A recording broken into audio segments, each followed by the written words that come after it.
Bom, hoje a gente dá continuidade ao nosso curso, né? Passamos aí, acho que 40 dias sem aula, né? Ficou faltando daquele nosso último encontro falar da parte de picos e falar da parte de grelha de laje nervurada. Lembrando que a gente já está com as aulas lá de plastificação, tanto de grelha quanto de pórtico, que a gente ainda vai falar um pouquinho de plastificação em pórtico. Tem a nossa aula de mesa colaborante, tem nossa aula o nosso encontro de simetria de malha. Teve a nossa aula de pórtico do modelo 4, modelo 6. Teve nossa aula lá de apresentação das convenções, né, do Grelha, o que que quer dizer cada coisinha do Grelha. E ainda fizemos o comparativo entre o método simplificado e o Grelha. E tivemos aquela nossa aula propriamente de malha, geração de malha, né, os cuidados da malha, onde eu falei de skillness, falei lá de algumas questões espúrias que às vezes aparecem, ou medidas de qualidade da malha, né? Eu gosto mais de chamar assim, medidas de qualidade da malha. Então tem bastante coisa lá para vocês ainda revisitarem de repente, né? Mas a gente ainda vai ter muita coisa ainda que eu diria para vocês que a gente meio que passou da metade do conteúdo mesmo, porque ainda tem boa, a gente ainda vai ver a parte de torção, vai ver a parte de pórtico com mais profundidade, a parte ali de molas em pilares, né? Lap mall, head mall, um pouco mais de ênfase. E aí a gente finaliza o curso provavelmente a mês que vem, né? Se Deus quiser, mês que vem. Esse mês eu acho que a gente não, já está acabando mesmo, mas mês que vem eu acho que a gente mata esse curso. Mais um sábado aí, ou algum dia na semana, a gente mata, até porque eu tenho que encerrar meu compromisso com vocês de entregar o curso todo, tá? Como eu tinha falado na época que estava vendendo o curso, né? O curso realmente é longo e um pouco denso, né? Então realmente tem que ter um pouquinho ali de paciência. Bom, sem mais delongas, nós vamos falar hoje de começar a aula falando de picos de grelha, tá?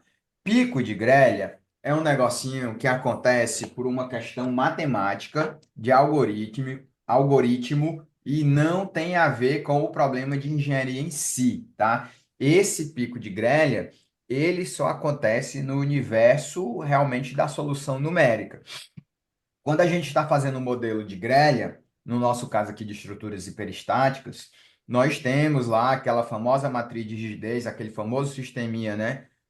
Alguns aprendem KD, K vezes D igual a Q, do Hibbeler, né? E alguns aprendem, assim como eu, KU vezes F, né? Ou seja, a matriz de rigidez, que a gente já mostrou qual é a matriz de rigidez nas aulas passadas do grelha, vezes o vetor de deslocamentos, vezes o vetor de forças de carregamentos externos.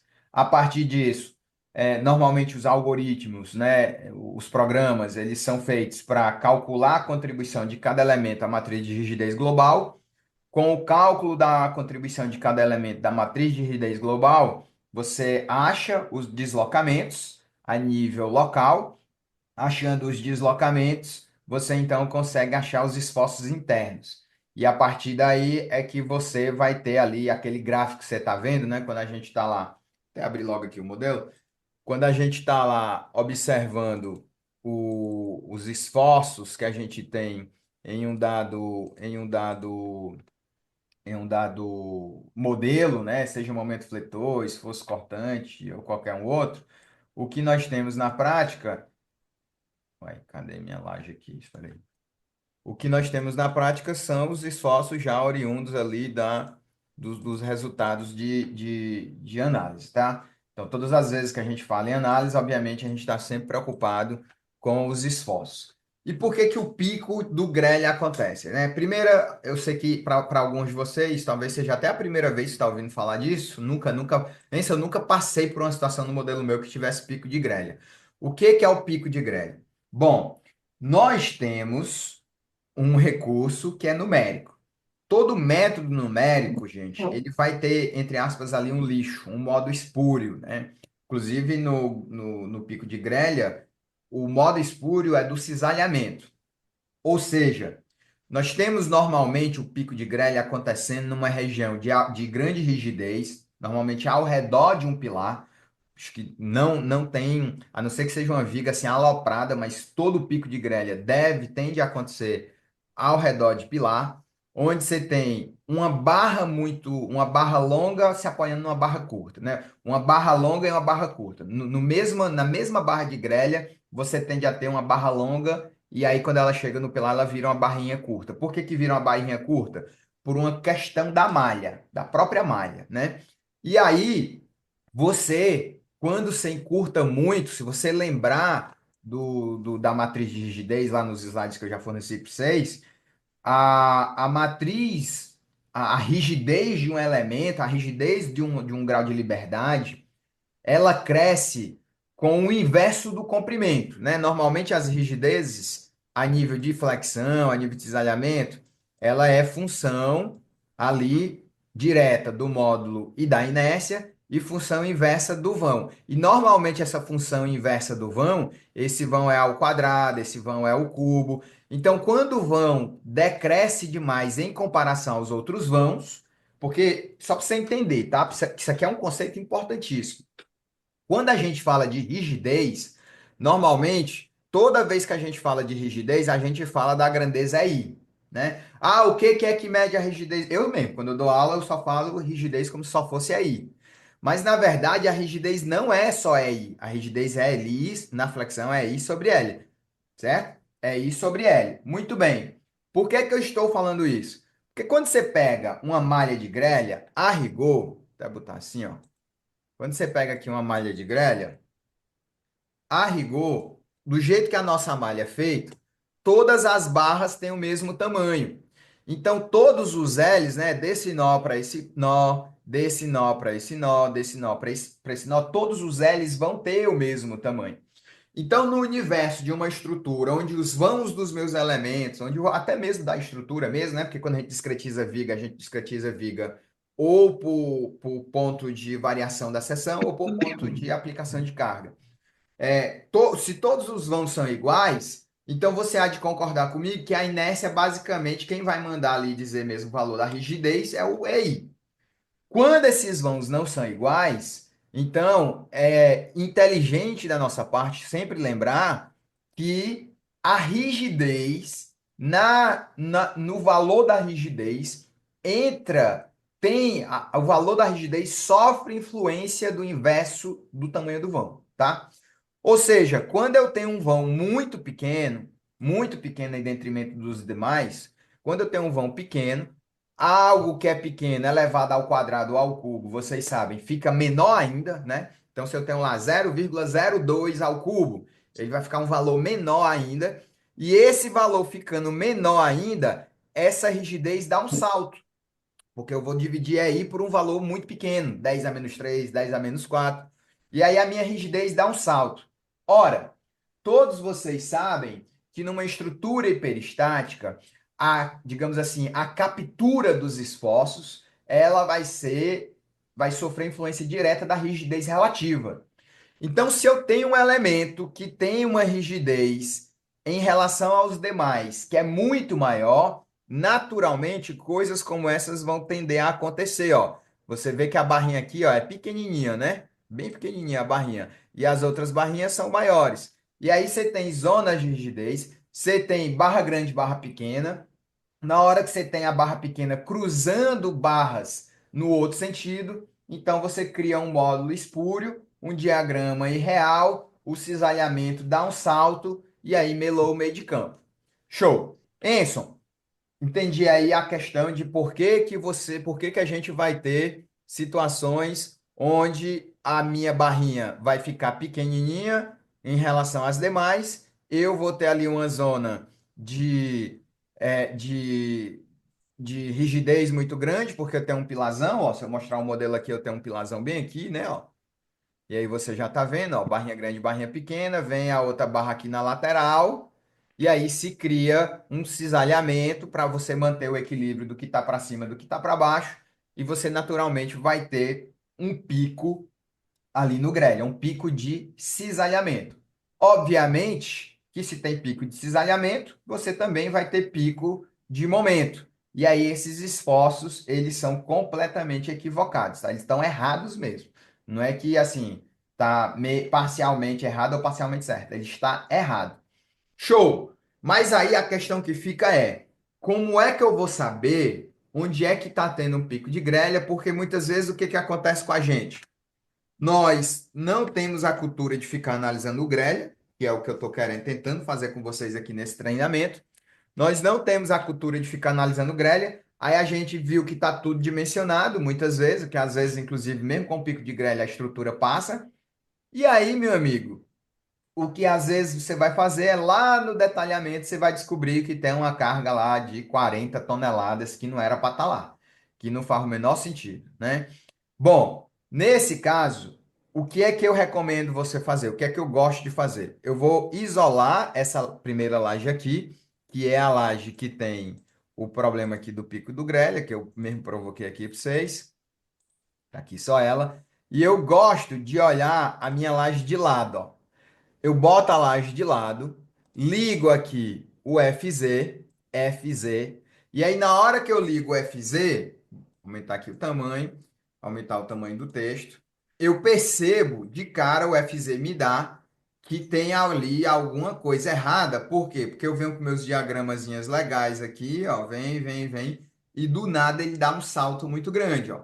Então, quando eu visualizo lateralmente, eu automaticamente tenho a liberdade de ver aqui o meu, se tem ou não o pico de grelha. Porque o que é que vai normalmente acontecer? Numa laje, né, numa estrutura, num pavimento, no qual tá tudo organizadinho, tá tudo bonitinho, sem picos, você vai conseguir ver todos os diagramas com a mesma ordem de grandeza. Quando você tem assim um vermelho e o azulzinho, isso se for a sua diagramação de cores, né? Mas quando você vê um assim disparadamente alto, deve ter alguma coisa errada. Outro ponto importante, cisalhamentos acima, o FZ é cisalhamento, tá, gente? Se vocês não se tocaram, tá? Cisalhamentos acima de 30 toneladas, já fica em alerta, tá? Fica em alerta. 30 toneladas. Por que que eu estou te dizendo isso? Porque não é tão comum nos nossos pavimentos normais, residenciais, de salas comerciais, de casas de alto padrão, você ter cargas da ordem de 30, 40 toneladas chegando em um determinado ponto do pilar. Não é usual. Eu lhe digo isso do ponto de vista de quem já fez inúmeras vezes laje lisa, onde você tem o problema da punção. E normalmente a punção, ela vai te dar ali 20 toneladas, 25 toneladas. Às vezes, quando você tem vãos ali da ordem de 7, 8 metros, é que de fato você consegue subir muito a quantidade de toneladas em um dado pilar. Aí, obviamente, o seu pilar também vai ser paludão, né? Aí realmente acontece. Mas muitas vezes, nesses FZ, gente, não, você depois faça um teste aí nos modelos de vocês. Você vai ver de cada 30 pilares, 28 pilares são cargas, são picos de FZ ali de 15, 20 toneladas de cisalhamento. Aí um ou outro que pode dar ali um 30, que aí depende da sua estrutura, do seu carregamento, da distribuição e tal. Mas quando dá assim, ó, 50, 60 toneladas de cisalhamento, esse aqui deu até, chegou a 70, isso aqui tá errado. Isso aqui tá errado mesmo. Tá, Enson, mas não poderia existir um caso que de fato existisse um cisalhamento alto? Até poderia. Vamos dizer assim, que eu estou numa situação de que esse cisalhamento fosse possível, né? Fisicamente possível. Como é que eu poderia identificar se esse cisalhamento é ou não pico de grelha? Cuidado, tá? Quando eu estou fazendo essa estratégia aqui que você está vendo aí na tela, onde eu coloco para você a vista lateral da estrutura e você vê que tem uma anomalia, porque você vê, né? O cisalhamento vem bonitinho, desce, buf, vai para 70 toneladas. Ele estava aqui com o máximo da ordem de 10, 15 toneladas, vem para 70. Então você já desconfia. Mas pode ser, né? Vamos dizer assim, pode ser. O foguete do Elon Musk foi projetado para parar bem aqui. Aí, sei lá, realmente tem uma carga cavalar aqui. Como é que eu posso saber se isso aqui de fato é um pico de grelha ou é só uma carga realmente anômala? Então vamos lá, vou voltar aqui para a vista plana, né? Então você está vendo lá, ó, o pico do grelha está bem aqui. Você já fica ressabiado no seguinte, ó, barra grande, barra pequena. Ó, a estrutura, a malha vem toda bonitinha. Malha, barra pequena, né? Malha, a malha que eu digo é a abertura da malha, né? Abertura da malha pequena. Bem na região de pilar. Então já tem um candidato aqui que para eu equilibrar todo o cisalhamento do outro sentido, nesse cotoco aqui, provavelmente esse cotoco vai ter que ter uma carga ali cavalar, então essa distribuição de equilíbrio aqui está equivocada, porque a carga que está empurrando para baixo, nas barras todas, vai ser equilibrada só por essa barrinha, e isso aqui está equivocado. Isso aqui está equivocado. Por que está equivocado? Se é a malha. Está equivocado porque na prática, gente, quando essa bagaça é concretada, o que você tem aqui é uma maçaroca de concreto. Isso aqui é tudo um elemento volumétrico de concreto com agregada areia, massa, aço. Então não tem só a barrinha lá trabalhando, né? Tem todo um contexto. Então esse esforço aqui está errado. Beleza. Mas como é que eu vou dizer que isso aqui de fato está errado? Aí você vai ligar o seu MY. Na hora que você ligar seu MY, o pico do grelha vai mostrar esse comportamento bem aqui, ó. Deixa eu só te dizer aqui, eu vou desligar as barras em Y. Nesse caso aqui em Y. Ó, calma aí. Y e X. Pronto, eu vou ligar em X. Ó o que é que está acontecendo aqui, ó. O momento vem, bonitão, positivo, positivo. Aí ele fica negativo, ele fica positivo e negativo de novo. Você percebe que tem uma anomalia do momento. É por aqui que você vai ver que isso aqui é um pico de grelha. Porque o que que era esperado desse diagrama de momento? Ora, bolas, isso aqui não é região de negativo? É. Então o que eu esperava? O momento vem positivo, vem negativo e aí mergulha para cá. Era isso que eu esperava, ó. Essa barrinha aqui, que é a barra que causa o caos, né? É a barrinha que está cruzando a outra barrinha que vai deixar só um cotoco ao redor do pilar. É ela que é a minha candidata a pico de grelha. Então, aqui novamente, ó, era para vir assim, vem e desce para cá. E aí, o meu diagrama era para ter uma parada dessa. Então, você vê que isso aqui está errado. Por quê? Porque não é esse diagrama que a gente está obtendo. Nós estamos com um momento positivo bem aqui, ó, na região mais rígida da estrutura. Isso aqui é impossível. Isso aqui é fisicamente impossível. Matematicamente é possível, que é como o algoritmo apresenta isso aí, é matematicamente. Mas fisicamente, na realidade, isso aqui é quase impossível com a inércia, porque a inércia do pilar, a rigidez do pilar, é trocentas vezes maior que a rigidez da laje. Então, esse diagrama de momento é o carimbo. É ele quem diz, essa bagaça essa bagaça é um pico de grelha, tá? É um pico de grelha. Eu agora, ó, vou ligar, desligar os momentos e vou ligar as barras nas duas direções. E aí você vai entender, ó, que eu tenho um pilazão bem aqui, eu tenho um pilazão bem aqui e um pilazão aqui, assim, né? O pilar tá aqui, assim. E aí, o que é que eu estou lhe dizendo? Ó? Aquela barra que está provocando o pico do grelha é essa barra bem aqui, ó, que passa na lateral do pilar e passa na lateral do pilar. O nosso problema é o cotoquinho aqui da barra que vai ser usado para equilibrar esse cisalhamento. Como eu tenho esse cotoquinho de barra, barra longa, barra longa, cotoco, barra longa, cotoco. Sempre vai acontecer isso? Nem sempre. Se eu tiver essa mesma configuração com um pilar menor ou com a rigidez com cargas menores, pode ser que essa anomalia não aconteça, tá? É às vezes difícil entender isso, porque são modos espúrios mesmo de cisalhamento e geração de malha. Só para você saber, tá? Tem gente no mundo todo que faz um mestrado, um doutorado só em geração de malha, só em resolver modos espúrios de malha.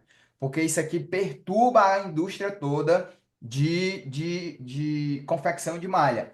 A malha do TQS, ela não é uma malha onde você mete o seu dedinho dizendo como você quer.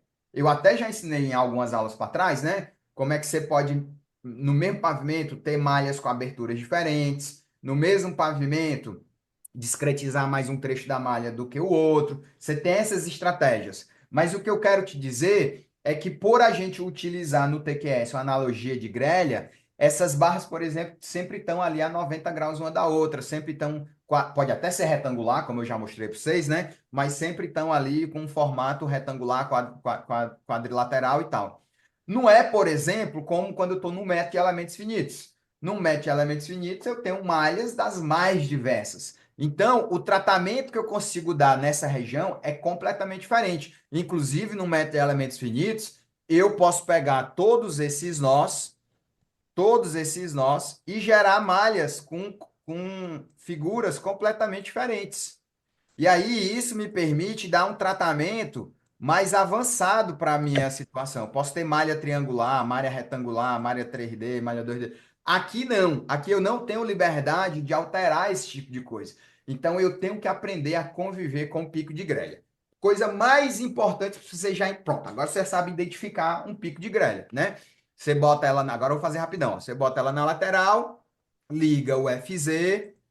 Liga o FZ, apareceu lá uma carga muito maior do que as outras, você já ficou assustado, né? O fígado já reclamou. Você vai lá, olha lá, realmente tem uma carga aqui anômala em relação às outras. Você liga o seu diagraminha aqui de MY e você vai ver se realmente não tem um momento espúrio aqui, ó. E tem, né? Ó, ele vem negativo, cria aqui um vale e vira outra montanha no sentido Y da parada. Pronto. Isso aqui está caracterizado, isso aqui caracteriza um pico de grelha, né? Isso aqui caracteriza um pico de grelha. Esse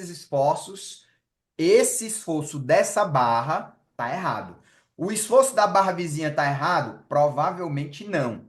O esforço do 5,46 está errado? Muito provavelmente não. O 5,44 é um bom valor. A gente vai já ver que esses valores são relativamente bons.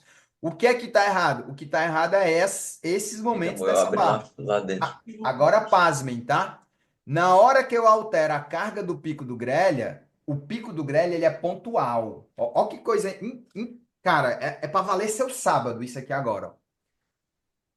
O pico do grelha é pontual. O que significa isso, Enzo? Significa que esse momento aqui está errado. Mas se eu pegar essa barra e olhar esse momento aqui, ó, ele está correto. Inclusive, você vê isso, ó, que há uma uniformidade nos momentos centrais. E eu lhe digo mais, quando se conserta o pico do grelha, esse momento positivo não é alterado. Então, você altera os momentos negativos lá, porque você fez alguma malandragem, né? A gente vai já lhe mostrar os recursos que tem para amenizar isso aqui. E você vai ver que os momentos positivos sofrem pouca influência, apesar de você estar mexendo no momento negativo, tá? Muito